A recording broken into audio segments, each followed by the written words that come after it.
Nós convidamos a igreja para o livro de João, no capítulo 12.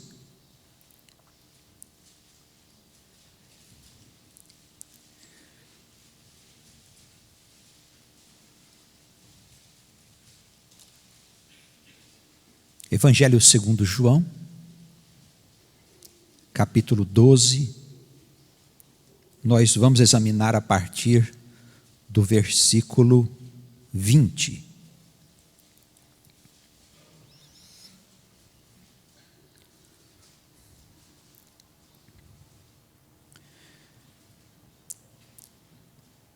Toda a palavra de Jesus, ela é para nós a iluminação das nossas almas. Se nós não entendermos que Jesus é a luz que veio ao mundo para nós não andarmos no escuro, não há outra opção. A vida nos foi dada para que nós encontrássemos o caminho da casa de Deus. Enquanto nós estamos no mundo, nós precisamos saber como caminhar para nós não sermos arrastados por alguma coisa que nós não vemos, mas que promove grande destruição. Veja com os próprios olhos, irmãos, o que está se passando no mundo. É importante que nós examinemos as coisas que estão se passando ali do nosso lado.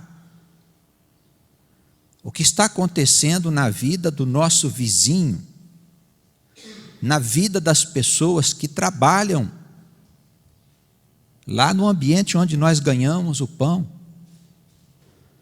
Como estão essas pessoas? Elas estão felizes? Elas estão atormentadas? Elas estão envolvidas numa separação conjugal? Quando elas conversam com você, elas falam a respeito do quê? Que espírito está no coração dos homens, das mulheres que vivem ao nosso lado? Irmãos, com seus olhos, veja o que está acontecendo no mundo, porque o mundo não caminha na luz de Deus, que é Cristo. Se nós não procurarmos esta luz, se nós não abrirmos o nosso coração para que a luz venha, nós estamos perdidos. E aí as coisas vão acontecer de maneira a nos fazer sofrer, como está sofrendo o mundo.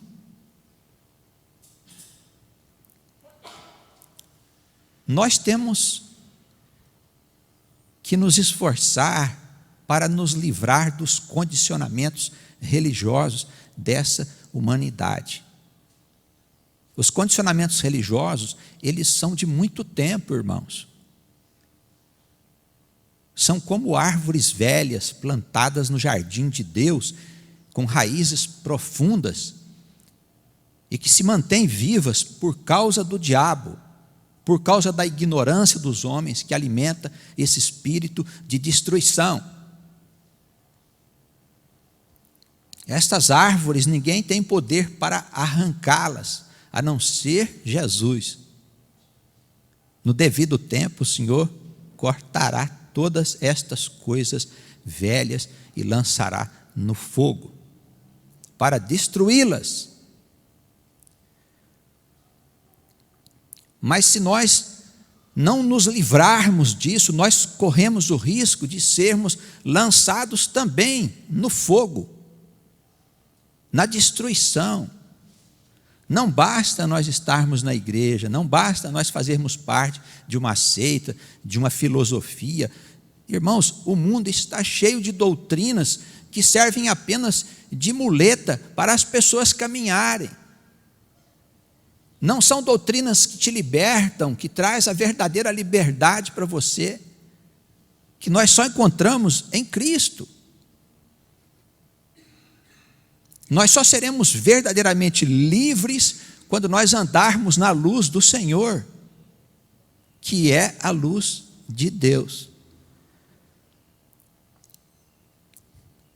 A Escritura Sagrada, ela conta uma história antiga, de mais de 10 mil anos, nos primórdios da civilização.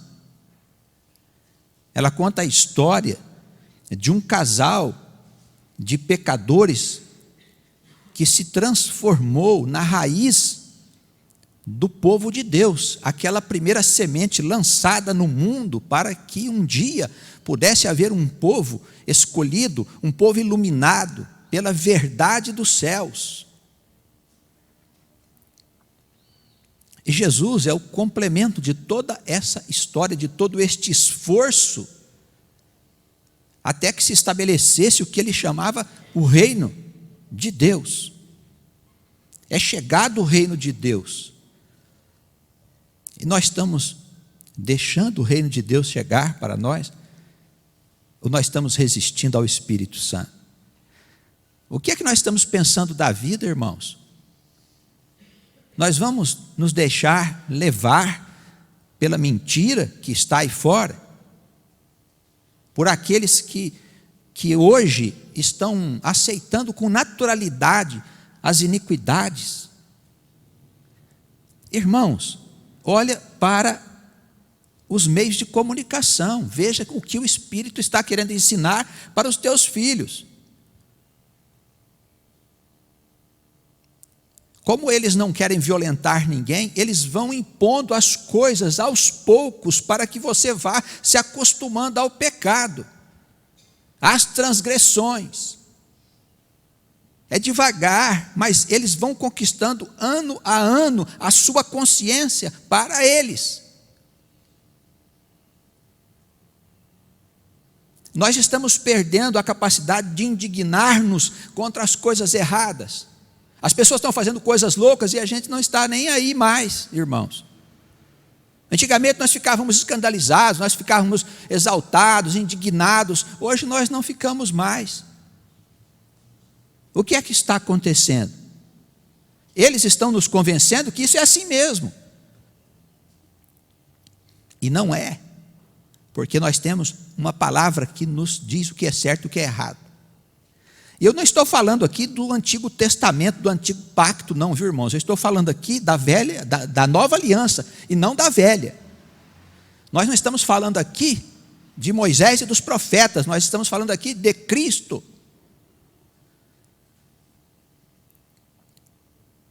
Se Cristo diz uma coisa, os profetas disseram outra, fique com Cristo.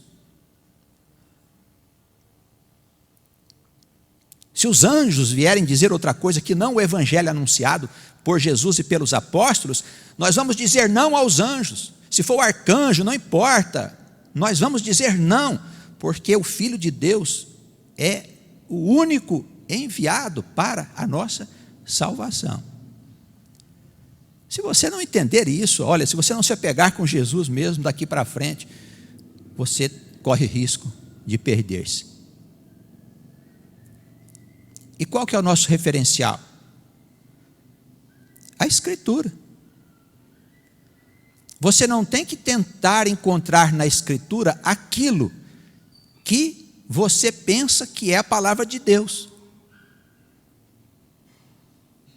Algumas pessoas usam a Bíblia para justificar o que pensam e o que acham de Deus.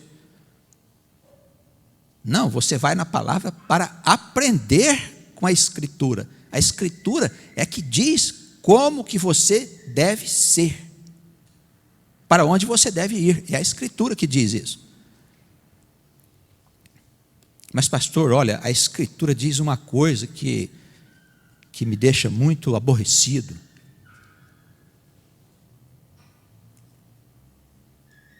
O que você quer que eu faça? Se ela te aborrece, o problema é de quem? É seu. Você deve estar fazendo alguma coisa que ela diz que está errado, meu irmão. Você que escolhe. Você que escolhe o que você quer fazer da sua vida. Aqui nessa passagem aqui, Jesus está falando da sua morte.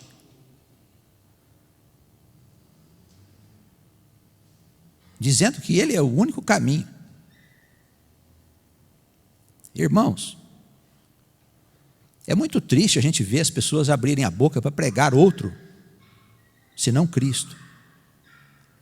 Para ensinar outra coisa, senão o Evangelho. Para cobrar das pessoas uma coisa que é de graça, que é a salvação.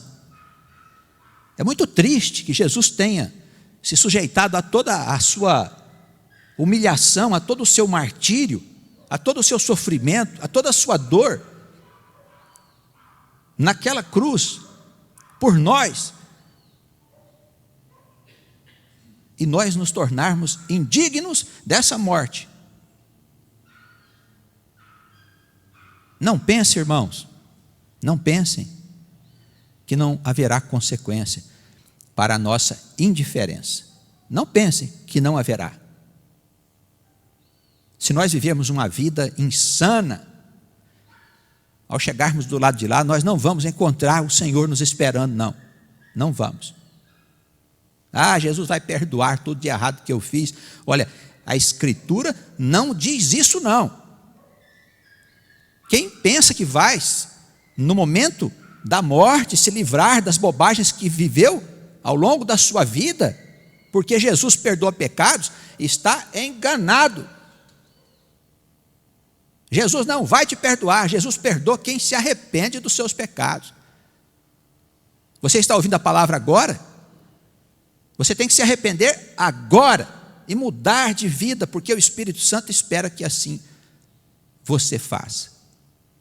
Não, eu vou deixar para me arrepender lá no finalzinho da minha vida, quando eu já tiver cometido mais umas coisas gostosas que eu gosto de fazer por aí, que Deus não aprova. Mas Jesus é bom, vai me perdoar. Não vai te perdoar, infeliz. Você vai para o inferno.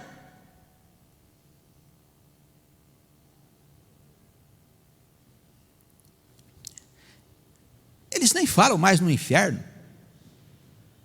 Na igreja não querem falar mais do inferno. Por quê? Porque acho que eu não vou parar lá no inferno, não. Vai parar no inferno, sim, se você continuar fazendo doidices.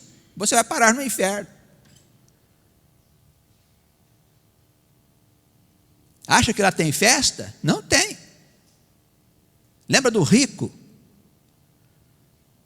que não olhava para o desgraçado que estava lá na porta dele, cheio de feridas? O Lázaro.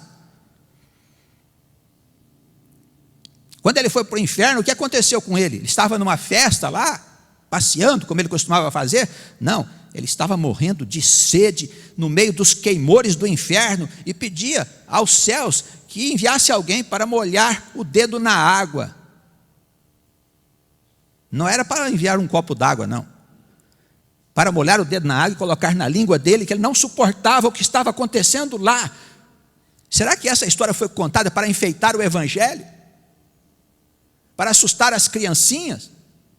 Não, essa história foi contada para nos dizer em verdade o que vai acontecer se nós continuarmos indiferentes ao sofrimento das pessoas. O que vai acontecer se nós continuarmos vivendo só para nós mesmos.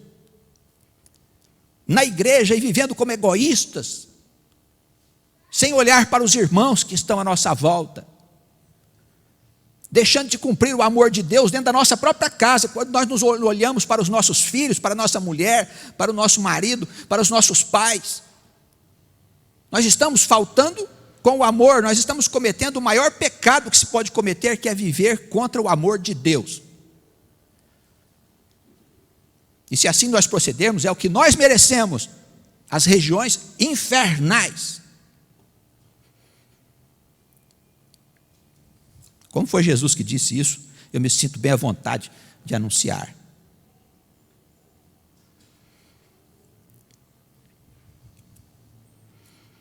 Vamos ver se a gente tem coragem de honrar a morte de Cristo?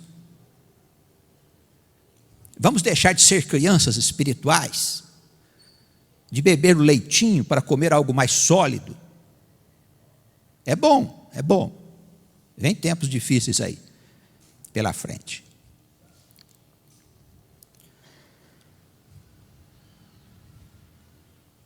Por enquanto o cartão de crédito vai nos sustentando, né?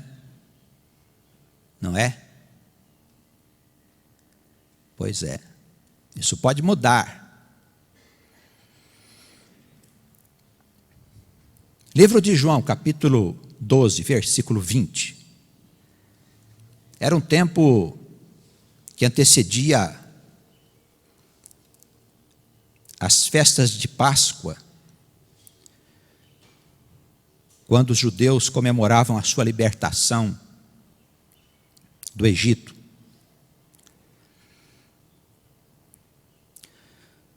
Havia alguns gregos entre os que tinham subido para adorar no dia da festa. Estes, pois, dirigiram-se a Filipe, que era de Betsaída da Galileia, e rogaram-lhe, dizendo: Senhor, queríamos ver a Jesus. Filipe foi dizê-lo a André. E então André e Filipe o disseram a Jesus, e Jesus lhes respondeu, dizendo: É chegada a hora em que o Filho do Homem há de ser glorificado. Na verdade, eu vos digo que se o grão de trigo caindo na terra não morrer, fica ele só. Mas se morrer, dá muito fruto. Irmãos, a morte gloriosa do Senhor é o fruto da nossa vida. Tudo começou com esta morte gloriosa, com esta semente lançada na terra que morreu, para que ela pudesse dar muitos frutos em nós, irmãos, irmãs. Jesus é tudo para nós. Nós não podemos desprezar Jesus. Não podemos, de maneira alguma.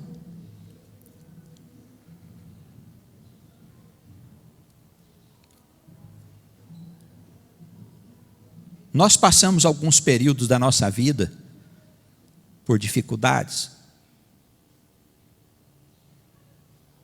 Nós que já estamos mais velhos, poderíamos até conversar com jovens sobre esses períodos, né? Mas hoje a gente tem um pouco de dificuldade em conversar com os jovens. Eles sabem mais do que nós. Aconteceu um fenômeno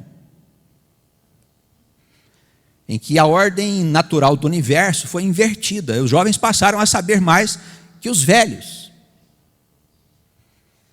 Alguma coisa na ordem de Deus deve ter falhado.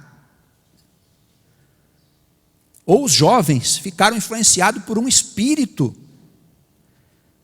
o que é mais provável, de mentira, que os faz acreditar que eles sabem mais do que nós, que somos mais velhos.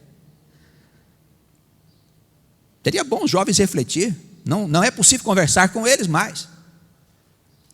Lá na universidade, nos cursinhos, aí nos bares da vida, ali o Espírito enfia na cabeça deles essas bobagens da felicidade mundana o dia inteiro.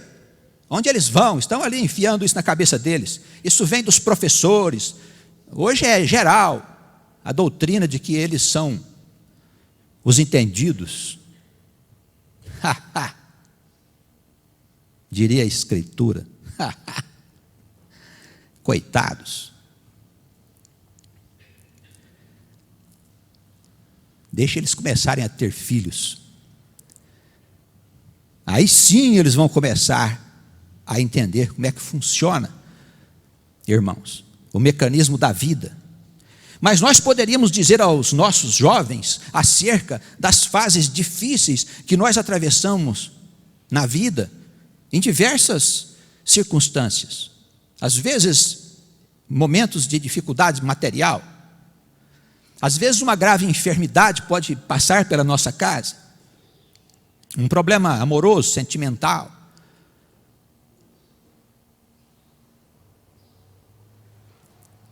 Por que será que Deus me deixa sofrer? Ó, Deus não está vendo as minhas dificuldades. Parece até Davi, não é mesmo? Davi costumava dizer a ele: onde é que estás? Por que escondes de mim a tua face? Faz um sinal para que eles vejam que eu estou contigo. Irmãos, o Senhor diz, olha, é necessário morrer para viver. É necessário sofrer para ser feliz. Não é possível uma vida sem dificuldades. Não é possível uma vida sem crises.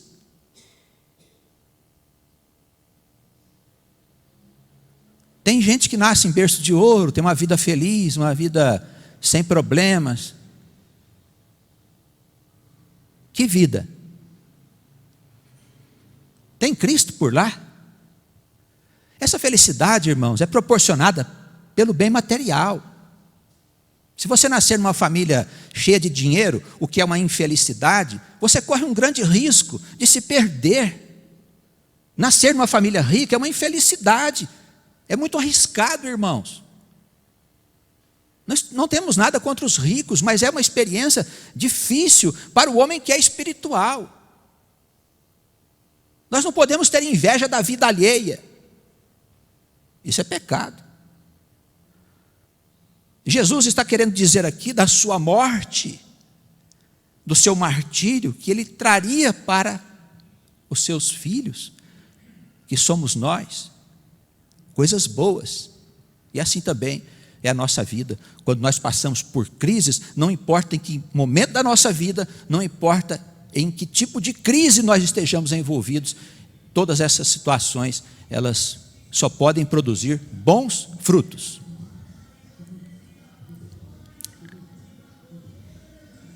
Se nós estivermos com o Senhor.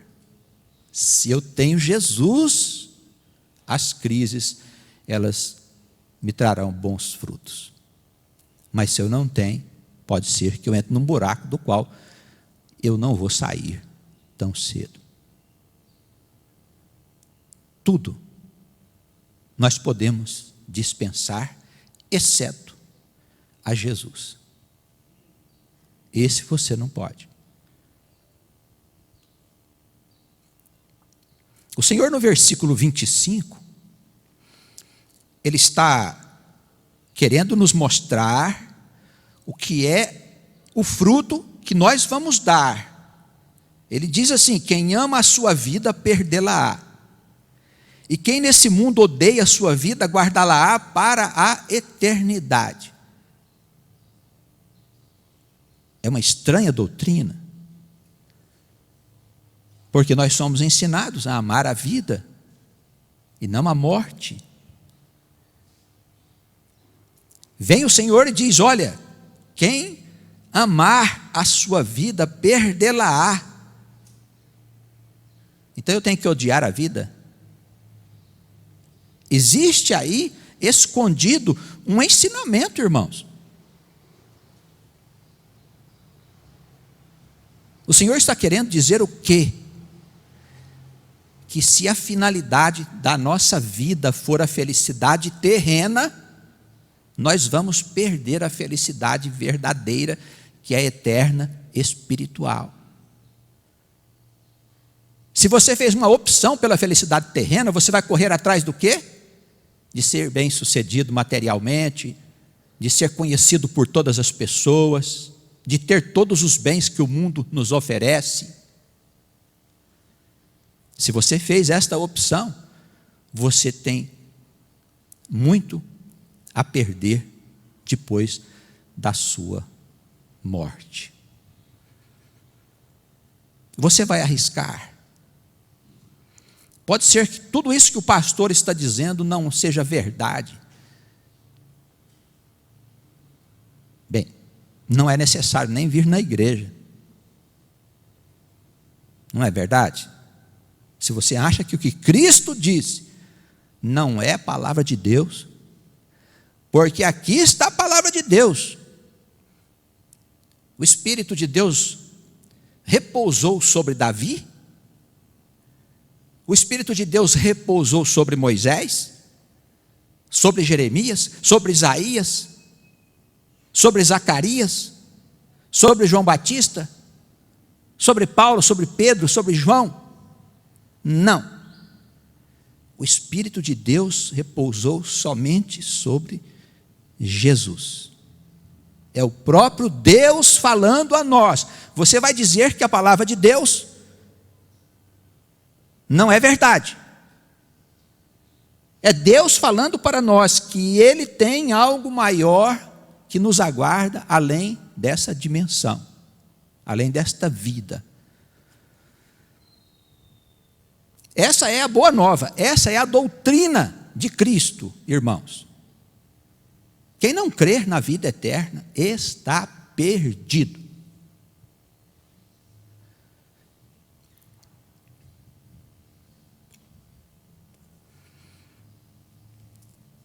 Vamos odiar a vida, não quero mais saber de viver. Não é isso. Mas vamos colocar os interesses desse mundo num plano segundo. Aí como eu vou saber como comprar, o que vender, o que fazer, estudar, minha profissão? Olha, deixe Deus conduzir a sua vida, naturalmente, não mude nada, creia. Ele vai mudar o curso da sua vida, deixe Ele te levar. Ele vai tirar tudo o que não é necessário do seu futuro e vai acrescentar as coisas que você precisa, de maneira que você tenha uma vida modesta. Serve uma vida modesta. Ah, pastor, eu queria ter um pouquinho mais. Já não é comigo.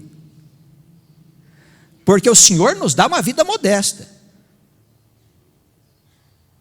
E olha que Paulo dizia que se nós tivermos com o que nos cobrir e o que comer, é para já estar contente.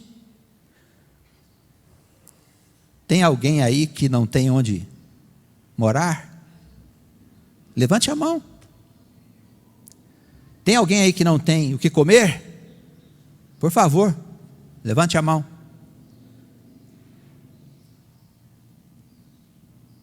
Tem alguém aí que não faça 2 refeições por dia?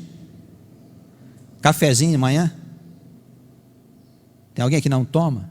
Não tem em casa? Pãozinho? Manteiguinha? Presuntinho? Uma mussarelinha? Irmãos, nós somos ricos. A vida modesta que Deus tem nos dado está além da conta do cobrir e do comer. Mas e os gozos? Que gozos? Você quer ir onde?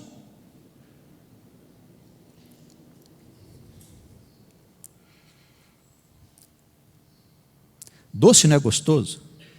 Não é bom doce? Quando a gente tem assim uma alegria muito grande, a gente não fala assim, isso parece um mel. Pois pega um pote de mel, senta e come o pote de mel inteiro para você ver. Quando você chegar lá no meio do pote, você já não está suportando mais, está vomitando, irmãos. Assim são as coisas desse mundo, as suas belezas. A nossa alma enjoa disso. Os ricos do mundo, os milionários, eles bebem água em torneira de ouro, para ver se consegue sentir alguma satisfação naquilo. Os irmãos compreendem? Eles têm todas as coisas. A alma, ela fica cansada das belezas transitórias, ela só não cansa das belezas eternas. Então o que nós queremos para nós? Ora, Deus vai querer que o seu povo fique enclausurado em algum lugar, orando para não ter contato com o mundo profano. Não, Deus não quer isso. Quem aqui já não saiu da nossa cidade para passear em algum lugar? Levante a mão. Quem já não saiu de férias para conhecer a praia? Tem alguém aqui que não conhece mar? Levanta a mão. Se tiver alguém, nós vamos promover uma viagem para esse infeliz. Irmãos, Todos nós temos tantas coisas, mesmo admitindo que o Senhor, Ele está no governo. Então, o nosso Senhor não quer a gente numa vida miserável.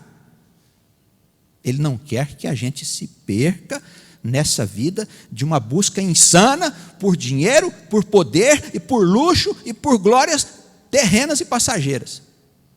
É isso que ele diz, que nós precisamos odiar essa vida de insanidade. Não serve para nós. Não serve.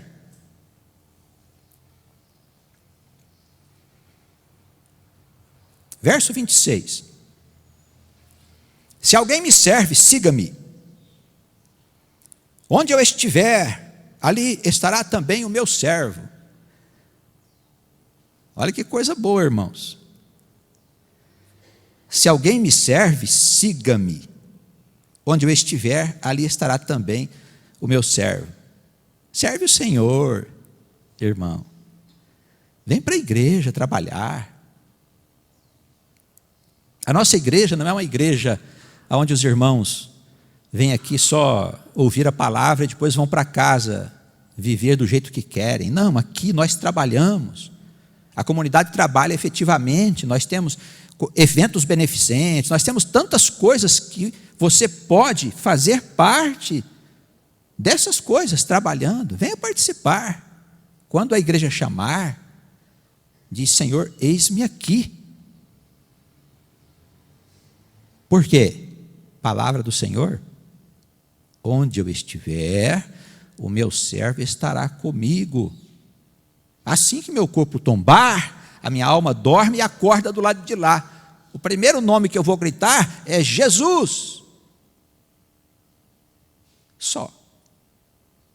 Ele prometeu, e eu estou servindo, eu espero nele, estarei com ele onde ele estiver. Amém? É uma questão de escolha, ele não obriga você, você tem que escolher. Não tem ameaça nem nada. Quem não quiser a vidona aí fora do mundo, vai com Deus. Nem sei se é com ele, mas vai.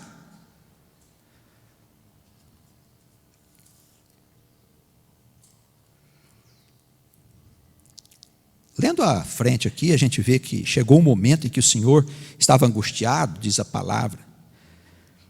Ele disse: olha, eu poderia até pedir a Deus que me livrasse dessa hora, mas eu vim para que isso acontecesse.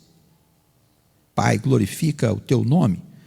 E houve ali uma manifestação, um estrondo. Alguns ouviram uma voz que dizia que já tinha glorificado o Senhor e que ele seria glorificado outra vez. Uns diziam que era um trovão, outros diziam que era um anjo que havia falado. E o Senhor disse: esta voz, ela não veio por amor a mim, mas por amor de vós. Jesus não foi enviado por causa dele, mas por nossa causa, porque Deus nos amou na pessoa de Cristo, e veio assim, cheio de perdão. A criançada levada, ele chegou perdoando e abraçando, sem castigar, sem ameaçar, entende? Tudo que acontecia no velho pacto eram ameaças. O Deus que veio por meio de Cristo é um Deus amoroso, paciencioso, que nos cobre com a sua misericórdia, que nos ama. Viva com Ele. Dá certo, irmãos. Dá certo.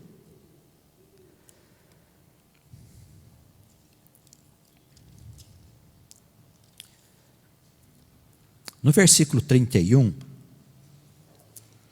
o Senhor fala que o juízo do mundo estava agora estabelecido, e o diabo seria expulso. Esse sujeito aqui é o problema de todos nós, sabe por quê? Porque ele mente para nós. Isso é um enrolão que vocês não podem nem imaginar, gente. Olha, desde quando foi criado o mundo, essa criatura que serpenteia por aí no meio das nossas vidas é um mentiroso, embrulhão, Ele cria falsas doutrinas, ele mente para nós. Irmãos, nós não somos nem mais sábios, nem menos sábios do que ninguém. Se nós ouvirmos o Senhor e não ao diabo, nós teremos sabedoria. Uma pessoa com a vida toda enrolada, toda perdida, é alguém que dá ouvidos a essa ilusão. Mas ele vai ser tirado do mundo. Agora, por favor, não escolha ir com ele, tá bem? Faça um esforço. Não escolha ir com o diabo, porque ele vai ser tragado pelo lago de fogo e de enxofre, e os seus espíritos malignos com ele, e o pessoal também que serve ao diabo. Tchum, lá dentro.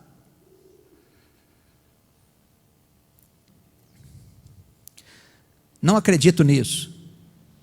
Problema teu, essa palavra é para quem acredita, não é para quem não acredita. Quem não acredita já tem um problema e tanto. Mas nós cremos. Não queremos ser arrastados com ele. Com a morte de Cristo, está decretada a sua expulsão. Quem disse? É Deus que disse, na boca de Cristo. É Deus que disse, está decretada a sua expulsão. Ele fica louco, ele sabe que tem os dias contados.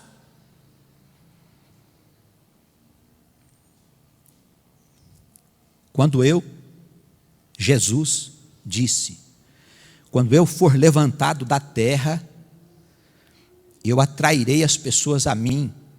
Percebe a morte da semente? Quando ele foi levantado na cruz, esta morte atrairia as suas ovelhas.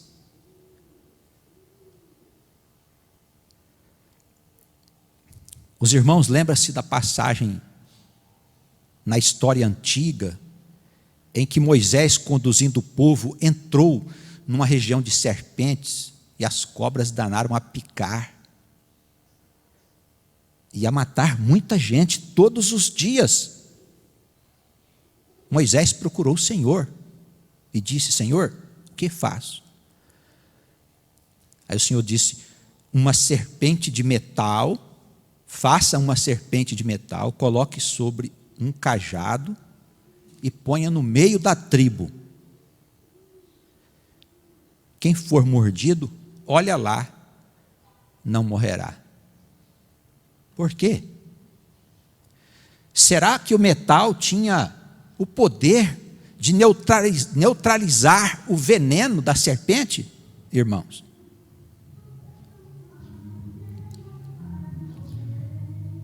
Nós sabemos que metal tem para todo lado.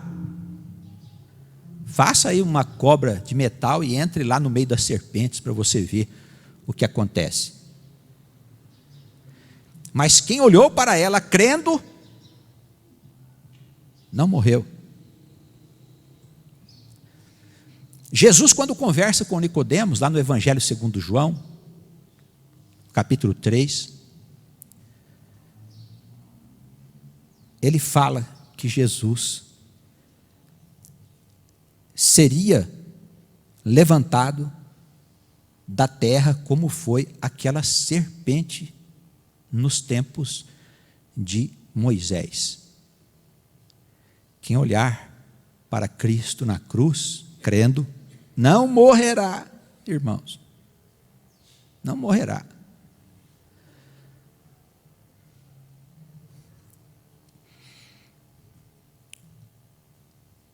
No meio da multidão, havia algumas pessoas que disseram assim para Jesus. Veja, que interessante.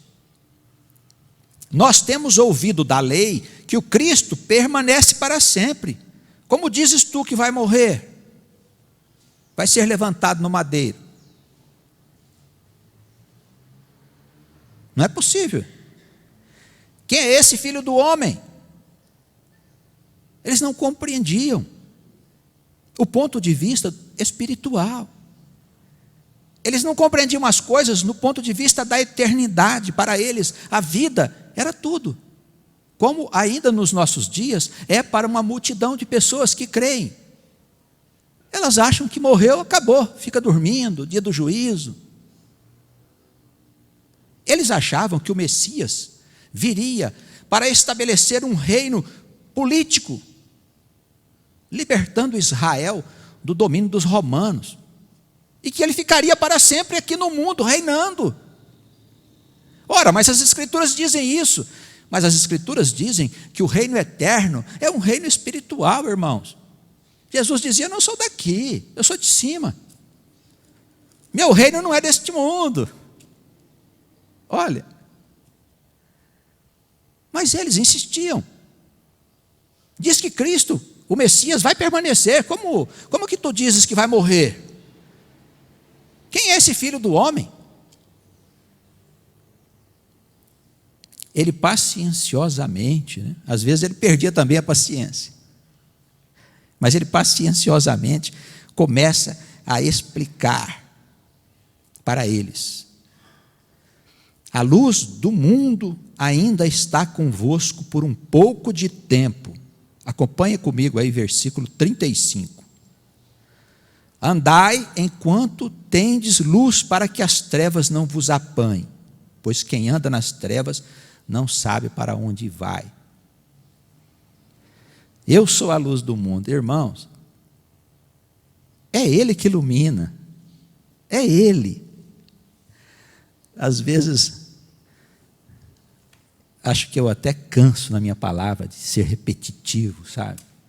As pessoas procurarem a luz em outros profetas. Nós não estamos desprezando os profetas e nem as bênçãos de coisas que eles nos disseram, mas a luz está no Cristo, no Cristo, a palavra do Cristo. E se quiseres um outro nível, vamos na palavra dos apóstolos, nos apóstolos dele, porque é a luz, ela que dá a condição de você saber o que é certo, o que é errado, o que você deve e o que você não deve fazer. É Cristo que te dá, não sou eu. Não adianta eu ler o Evangelho e dizer: olha, você não pode fazer isso e pode fazer aquilo. Eu não sou a luz, eu falo da luz. Você precisa ter Cristo para viver. Algumas pessoas sabem e não fazem. Me perguntam: pastor, por que eu não consigo fazer? Mas você não sabe? Eu sei, mas eu não consigo, porque não tem Cristo. A luz não está no teu coração, por isso você não vence o pecado. Só quem tem Cristo no coração vence o pecado para sempre. Pastor, o senhor poderia me dizer como eu faço para ter Cristo? Porque não consegui ainda, por mais que eu esforce. Fiz promessa, andei no caminho de Santiago de Compostela, fui na Lapa, fui em Aparecida do Norte, andei para tudo quanto é canto, não consegui Cristo.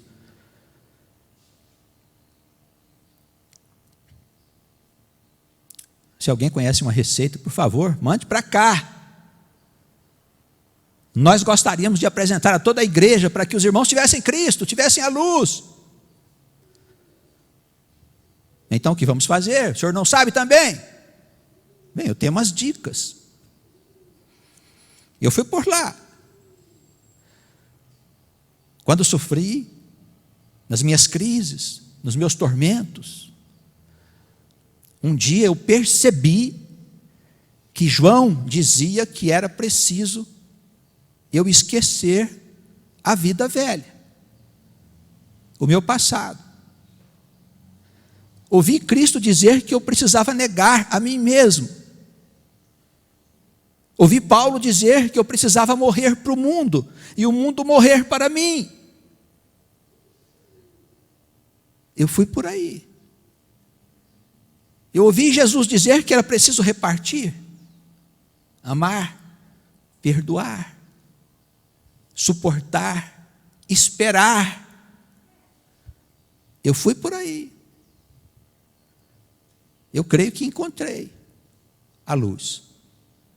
E creio que outros encontraram a luz, que estão aqui, que venceram o pecado, porque a luz veio. Mas eu não sei a receita. Mas é por aí o caminho, é por aí. Leia o Evangelho. Ele vai dizer para você qual é o caminho que você tem que seguir. E Ele vai te conduzir, se você quiser, à luz do mundo. Se você quiser, Ele vai te conduzir. Não sou eu, irmãos. Nenhum pastor, nenhum missionário, ninguém tem poder para conduzir ninguém. Nós podemos aqui anunciar a palavra de Deus para despertar o teu coração. O resto é com o Espírito Santo. Amém. Irmãos,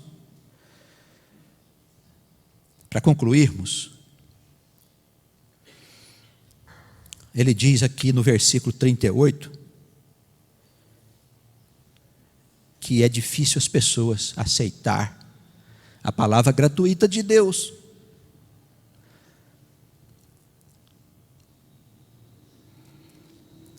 Vamos imaginar que você hoje vá ao comércio. Hoje é domingo, né? Mas o shopping está aberto. Vamos lá. Você vai comprar um produto. Chega lá, você tem 2 produtos semelhantes. Aí a vendedora vem com aquela simpatia, diz assim: este custa 10 e este custa 20. Aí você se pergunta, qual será melhor? É o de 20. Vou comprar este de 20 porque é melhor. Nós preferimos pagar por aquilo que é bom do que ter de graça. E se ela disser assim, olha, esse aqui é de graça, esse aqui paga. Você fala, me dá o pago. Esse de graça não deve servir. O evangelho da salvação é de graça.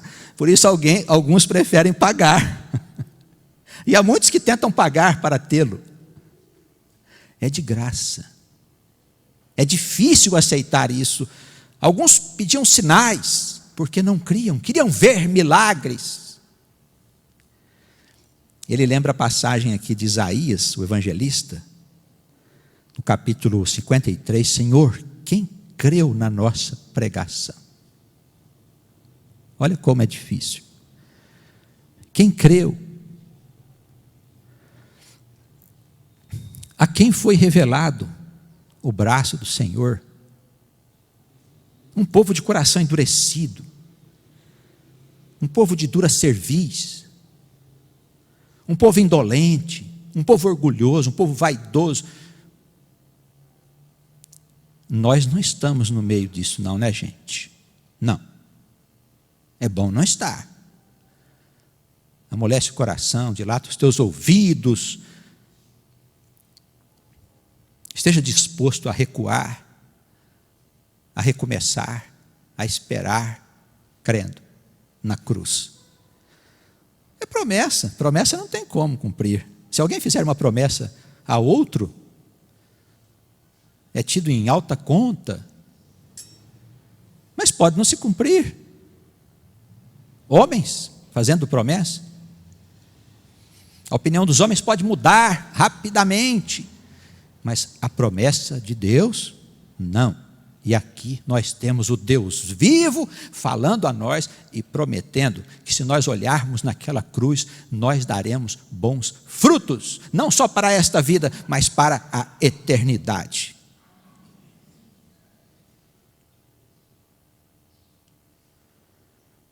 Que Deus nos ajude. Irmãos, eu falo com sinceridade no meu coração. Eu tenho muito medo de nós não sermos convencidos. Tamanha a ilusão, o poder do inimigo. Ele rodeia diariamente. Ele quer nos tragar, querendo destruir-nos. Eu temo. Mas tenho esperança de que Jesus o fará por nós. Nós queremos, não sabemos como, mas queremos. E se queremos, isso já é suficiente. O Senhor vai entrar na nossa vida e Ele vai mudar a nossa vida para sempre. Que a igreja seja abençoada aqui, em outros lugares onde a palavra está chegando.